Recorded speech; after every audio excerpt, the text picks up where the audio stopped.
नमस्कार, जोहार, झारखंड देख रहे हैं आप। आपके साथ मैं हूं संतोष गंगवार। बुलेटिन की शुरुआत करेंगे इस वक्त की सबसे महत्वपूर्ण खबर के साथ। नीट पेपर लीक की सीबीआई जांच तेज होती जा रही है। इस मामले में हजारीबाग के ओएसिस स्कूल के प्रिंसिपल एहसान उल हक से लगातार पूछताछ भी हो रही है। सीबीआई उन्हें आज सीसीएल के गेस्ट हाउस से ओएसिस स्कूल ले गई।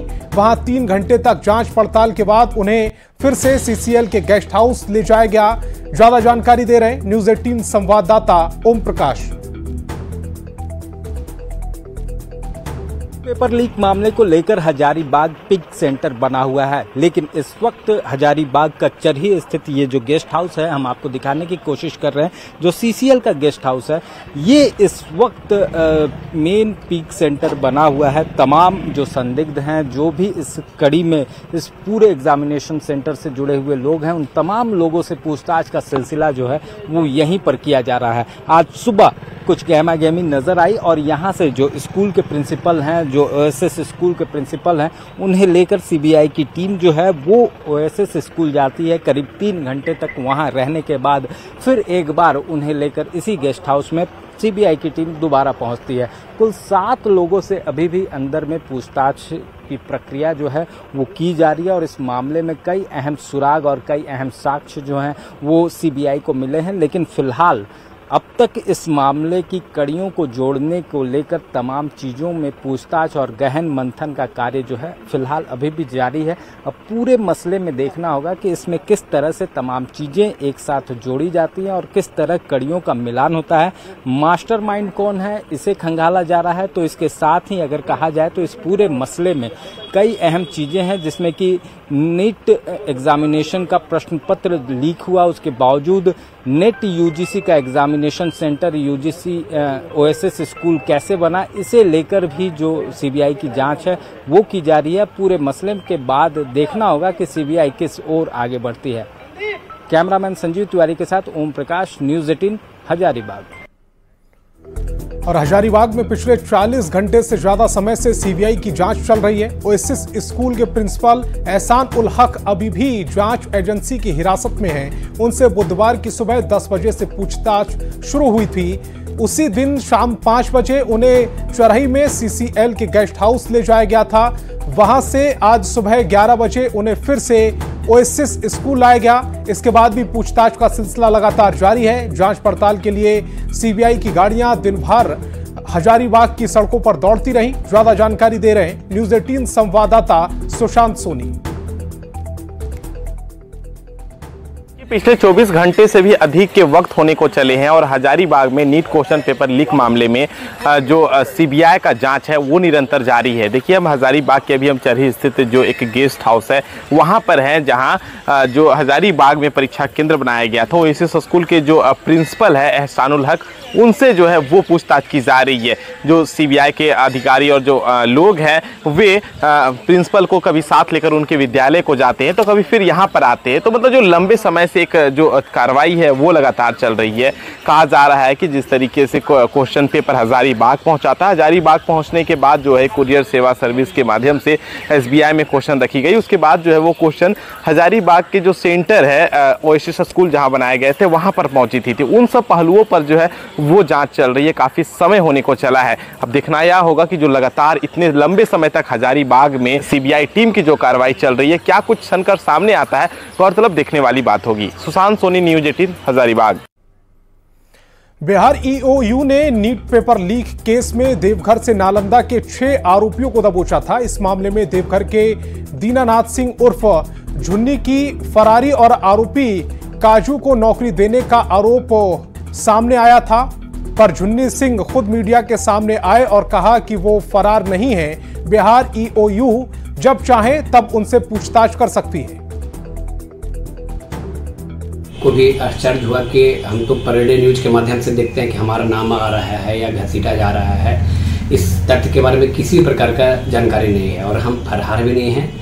मैंने डे बाई डे हम दुकान खोल भी रहे हैं और लोगों को सेवा भी दे रहे हैं और किसी भी प्रकार के जांच हमारे पास नहीं आई है और हम इस सब मामला से हमको किसी भी प्रकार का संलिप्तता नहीं है। और पश्चिमी सिंहभूम में नक्सली कुरियर मामले में एनआईए ने छापा मारा है। 4 ठिकानों की तलाशी ली गई, जिसमें से मोबाइल फोन, दस्तावेज और पत्र समेत कई आपत्तिजनक दस्तावेज जब्त किए गए। इसी मामले में मनोहरपुर की ईंट फैक्ट्री में छापा मारा गया। यह कार्रवाई साल 2023 में 3 संदिग्धों की गिरफ्तारी से जुड़ा हुआ है। ये तीनों भाकपा माओवादी के लिए कुरियर के रूप में काम किया करते थे। इन तीनों को बेरा केंदुदा के स्कूल से पकड़ा गया था। उनके पास से आपत्तिजनक पत्र भी मिले थे। पिछले साल एनआईए ने इस मामले में जांच अपने हाथ ली थी। संगठन के कुरियर और फंडिंग के मामले को लेकर एनआईए की टीम ने आज पश्चिमी सिंहभूम के मनोहरपुर क्षेत्र में छापेमारी की है। 4 जगहों में छापेमारी की गई है, जिसमें मनोहरपुर के नंदपुर भी टीम पहुंची थी और यहां एक ईंट भट्टे में कई घंटे एनआईए द्वारा छापेमारी की गई, जिसमें कई दस्तावेज, मोबाइल और कई आपत्तिजनक सामग्री भी जब्त की गई है। एनआईए द्वारा जो जानकारी दी गई है, इसके अनुसार यह मामला पिछले वर्ष जुलाई महीने में 3 लोगों के गिरफ्तारी से मामला जुड़ा हुआ है। जो मनोहरपुर के बेड़ा केंदुदा क्षेत्र से 3 लोगों की गिरफ्तारी हुई थी और ये तीनों भाकपा माओवादी संगठन के कुरियर के रूप में काम करते थे।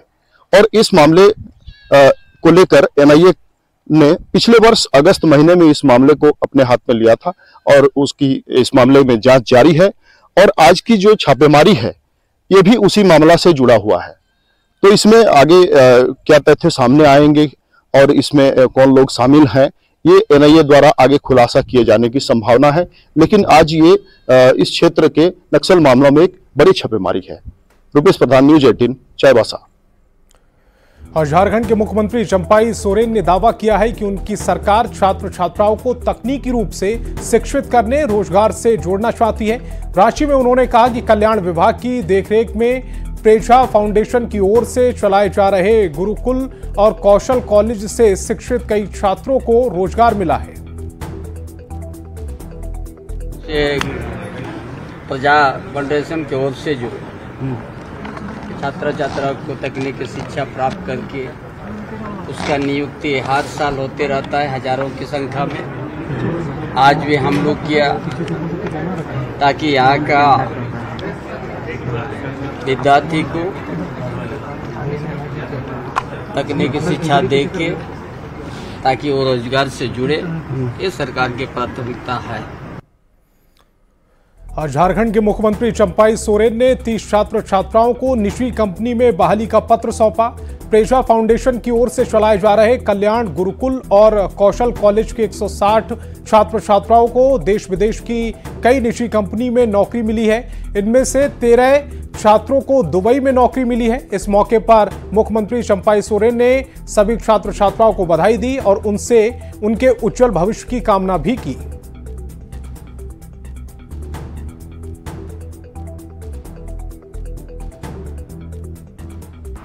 आप जिस हिसाब से आपने शिक्षा प्राप्त किया, नियुक्ति मिला, आपका ऊपर और कुछ काम बढ़ते जाता है। ये मानव जीवन में कभी काम रुकता नहीं है। समय समय पर कुछ काम अलग अलग दायित्व भी मिलता है। आप भी नियुक्ति मिला तो आपका ऊपर में ये परिवार, गांव के आदमी आपसे सीखेंगे। इसीलिए हम सभी को हमारे ओर से बहुत सारी हमारी शुभकामना, ताकि आपका भविष्य उज्जवल हो। आप झारखंड प्रदेश में भी आपका मेहनत, आपका हर तरह का जो काम झारखंड की जनता को देखे, सीखे और आप लोग जहां भी रहे सुरक्षित रहे और अपना काम पूरा करके अपना घर परिवार के साथ खुशी संपन्न रहे। तो ये अच्छा प्रयास है और हम लोग बहुत सारे लोगों को सही जगह प्लेसमेंट मिलने पर खुशियां हम पाते हैं। और सरकार का प्रयास है कि सरकारी नौकरियां के अलावा रोजगार की ऐसी स्थितियां बने कि सभी लोग को रोजगार का अवसर मिल सके किसी भी क्षेत्र में। इसी तरीके के कौशल ट्रेनिंग के माध्यम से हम आगे बढ़ने का प्रयास कर रहे हैं। मैं बहुत खुश हूँ और इसके लिए जितने भी स्टूडेंट हैं जो बेरोजगार हैं उस सबको मैं बताने देना चाहूँगा कि वो भी आए कौशल विकास में और ट्रेनिंग करें और अपना रोजगार को प्राप्त कर सके। मैं यहाँ ITI कौशल कॉलेज में आके कुलिनरी का कोर्स कर रही हूँ, जिसमें मेरा प्लेसमेंट हो गया है हैदराबाद कैंपस में। स्टार्टिंग में हम लोग का रहेगा इन हैंड 17,000 और बाद में जैसे हम लोग का ग्रोथ बढ़ेगा वैसे ही हम लोग का पैसा भी बढ़ेगा। मैं नर्सिंग कौशल कॉलेज चान्हो से अपना कोर्स कंप्लीट कर रही हूँ और मेरा selection IVY hospital Chandigarh Punjab में हुआ है। और झारखंड में आने वाले विधानसभा चुनाव में गठबंधन की ओर से कल्पना सोरेन पर बड़ा दांव खेला जा सकता है। पूरे प्रदेश में उन्हें स्टार प्रचारक के रूप में उतारा जा सकता है। इससे JMM खेमे में जोश है और बीजेपी कल्पना सोरेन को बड़ा खतरा मानने से साफ इनकार कर रही है। स्वाभाविक तौर पे कल्पना सोरेन स्टार प्रचारक हैं और कल्पना सोरेन के राजनीति में कदम रखने के साथ ही भारतीय जनता पार्टी बेचैनी अपने आप को महसूस करने लगी है, उनमें छटपटाहट समा गया है। क्योंकि एक कहावत भी है कि चोर के दाढ़ी में तिनका, तो जिस प्रकार चोरी से हेमंत सोरेन जी को भारतीय जनता पार्टी ने साजिश और षड्यंत्र के तहत फंसा करके जेल भेजने का काम किया, यह उसका फलाफल था। सिर्फ 5 सीटें आदिवासी क्षेत्र की जीत लेने से, बाकी की 9 जो भाजपा ने जीती उस पर कोई चर्चा नहीं करना चाहता, लेकिन 5 सीटों पर जीत को इस तरह से बढ़ा चढ़ा कर दिखाया जा रहा है मानो कल्पना सोरेन के कारण ही वो सारी चीज़ें हो गई। तो कहीं ना कहीं हम 9 सीटों की भी बात करना चाहेंगे कि 9 सीटों पर जो हमारे समर्थक हमारे साथ खड़े रहे विपरीत परिस्थितियों में भी, वो हमारे लिए आत्मबल और हमारे लिए संबल है। तो कोई भी आए सामने, चुनौती कोई भी हो मैदान में, उससे हम घबराने वाले नहीं हैं, डटकर मुकाबला करेंगे। हमारे पास भी कई महिला नेत्री हैं। और चतरा के बीजेपी सांसद कालीचरण सिंह ने राष्ट्रपति के अभिभाषण का स्वागत किया है। दिल्ली में उन्होंने कहा कि राष्ट्रपति ने अभिभाषण में इमरजेंसी को लेकर कांग्रेस से माफी मांगने को कहा, जो बिल्कुल सही है। कांग्रेस को जनता से माफी मांगनी चाहिए। साथ ही उन्होंने नीट पेपर लीक के दोषियों पर कड़ी कार्रवाई की मांग की।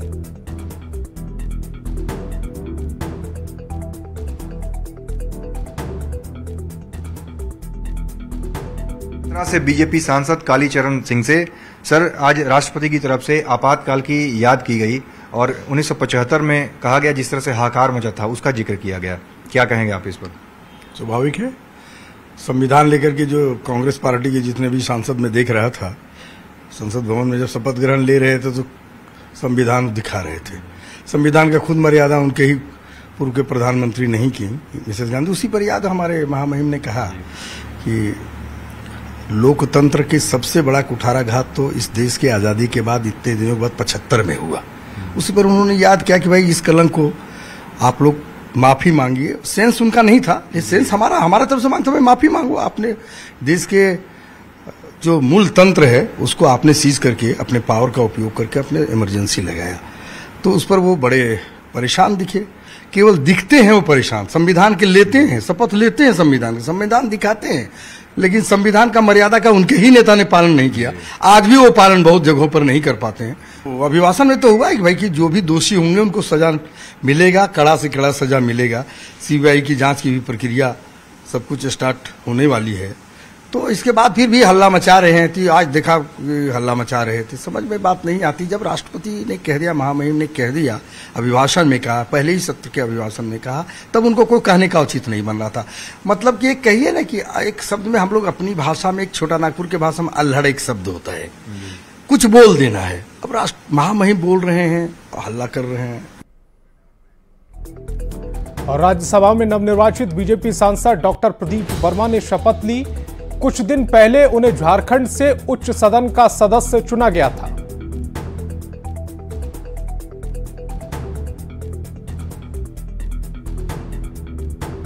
प्रदीप कुमार वर्मा, जो राज्यसभा का सदस्य निर्वाचित हुआ हूं, ईश्वर की शपथ लेता हूं कि मैं विधि द्वारा स्थापित भारत के संविधान के प्रति सच्ची श्रद्धा और निष्ठा रखूंगा।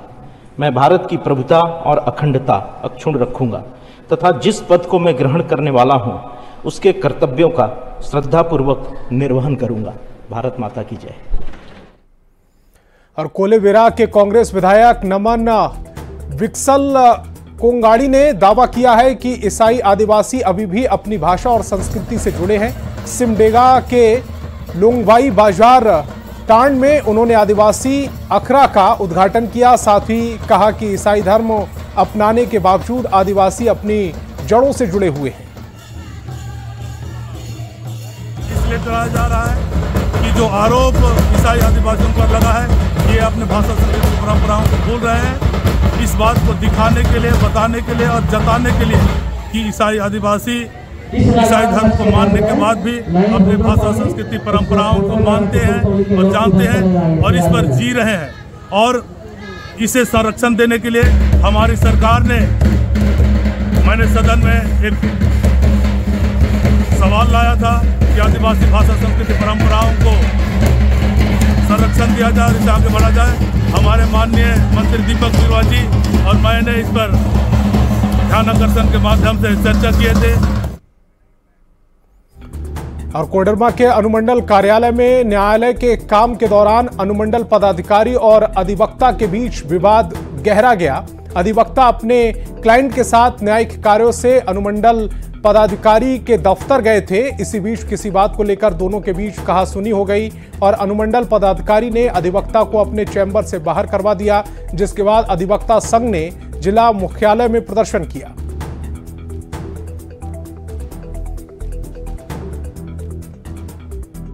सिंह है, उन्होंने उनके साथ दुर्व्यवहार किया और उनको चैम्बर से निकल जाने के लिए कहा। साथ अपने गार्ड को बोला कि आप इनको बाहर कीजिए। तो चूंकि इस घटना को लेकर अधिवक्ताओं में भारी रोष है, इसी कारण आज अधिवक्ताओं की एक आपातकालीन बैठक हुई है, जिसमें यह निर्णय लिया गया है कि हम लोग उपायुक्त को एक ज्ञापन देंगे और अगर 3 दिनों के अंदर अनुमंडल पदाधिकारी ने अपने कार्यों में सुधार नहीं लाया तो मजबूर होकर अधिवक्ता संघ अनिश्चितकालीन इनके कोर्ट का बहिष्कार करेगा।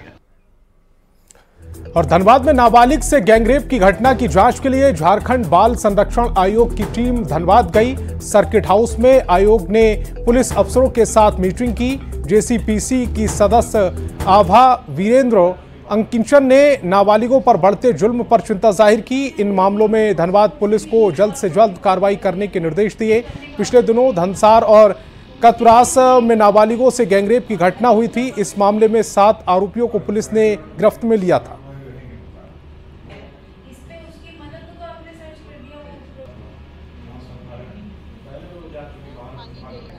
और हमें आश्वस्त किया गया है कि संबंधित रिपोर्ट जो भी है वो हमें भेजा जाएगा। फिर मैं आपको कुछ बताऊंगी। किन-किन थानों में उनसे क्या? धनसार और कतरास। हाँ, गिरफ्तारी तो हो चुकी है। इन लोगों ने बताया कि जो अक्यूज थे उनको गिरफ्तारी हो चुकी है। पूर्व से हमें ये बताया गया था कि कुछ महत्वपूर्ण केसेस की समीक्षा की जाएगी, तो उन केसेस की समीक्षा की गई। जो अनुसंधान करता है उनको उपस्थित कराया गया। कांड की जो अद्यतन स्थिति उससे उन्हें अवगत कराया गया। उस कांड के संदर्भ में उनके द्वारा कुछ निर्देश दिए गए जिनका अनुपालन समय सीमा में कराया गया। और रांची के जगन्नाथ मेले का टेंडर पिछले साल की तुलना में 2.5 गुना ज्यादा कीमत पर खुला। पटना की आरंभ बिजनेस एंड मार्केटिंग कंपनी ने 1 करोड़ 92 लाख की कीमत में ये टेंडर लिया है। ये पूरी रकम जगन्नाथ मंदिर न्यास समिति को सौंपी जाएगी। प्रशासन की देखरेख में मेले का टेंडर खोला गया। इसमें 11 कंपनियों ने आवेदन किया था। इसमें से 3 आवेदन रद्द कर दिए गए थे। धुरवान में 7 जुलाई को रथ यात्रा निकलेगी और अगले 9 दिन तक मेला लगेगा। मेले का टेंडर लेने वाली कंपनी कारोबारियों से दुकान लगाने के लिए तय रकम वसूलेगी। और शेष आवेदन राज्य के बाहर के थे। जिनको टेंडर दिया गया वो आवेदन कहाँ का? वो पटना के संस्थान को मिला है। पटना की जो टीम आई है वो 1 करोड़ 92 लाख लगाया है। तो इससे पता चल रहा है कि भगवान जगन्नाथ कुछ दिन में आने वाले समय में हमारे बालाजी, तिरुपति बालाजी के स्वरूप लेने वाले हैं और यहाँ के जो मेला परिक्षेत्र है उसका विकास मेन मुद्दा होना चाहिए रहेगा। हम लोगों का मंदिर का विकास होगा। आप लोग जो पर स्क्वायर फीट से रेट रखेंगे, क्या ये स्थानीय लोगों को कुछ कम करेंगे? रहता ही रहता है, स्थानीय लोगों के लिए स्पेशल डिस्काउंट रहेगा ही रहेगा। जी सर। रहेगा? जी बिल्कुल बिल्कुल हमेशा रहेगा। और हम माने जब तक हमारा तो उद्देश्य यही है कि छोटे व्यवसायी जितने हैं उनको ऊपर लेके जाना है, कि कम पूंजी से अपना व्यवसाय स्टार्ट करें और मेले में अपना माने साल भर का बिजनेस जो है वो 10 दिन में करके निकले। आपका जो है कंपनी का अनुमानित आमदनी कितना है? आपने खुद दिया 1,92,00,000 का टेंडर। हम कंपनी के अनुमानित आमदनी पर नहीं जा रहे हैं, हम जगन्नाथपुर मंदिर न्यास समिति को डोनेट कर रहे हैं उतने पैसा, उस पर जा रहे हैं। आमदनी तो ऊपर वाले पर, कि हमारा कर्म कैसा होता है उस पर डिपेंड करता है कि क्या आएगा और क्या नहीं, वो तो हमारे भाग्य के ऊपर डिपेंड है और उनके आशीर्वाद के ऊपर डिपेंड है। तो कितने कारोबारी इस बार आ रहे हैं, कुछ जानकारी है? लगभग आएंगे 3,500 कारोबारी, दुकानदार छोटे छोटे रहेंगे और झूला भी आपको कुछ कुछ नए नए आने वाले हैं। जोहार झारखंड में फिलहाल इतना ही। आप देखते रहिए न्यूज़ 18 बिहार झारखंड।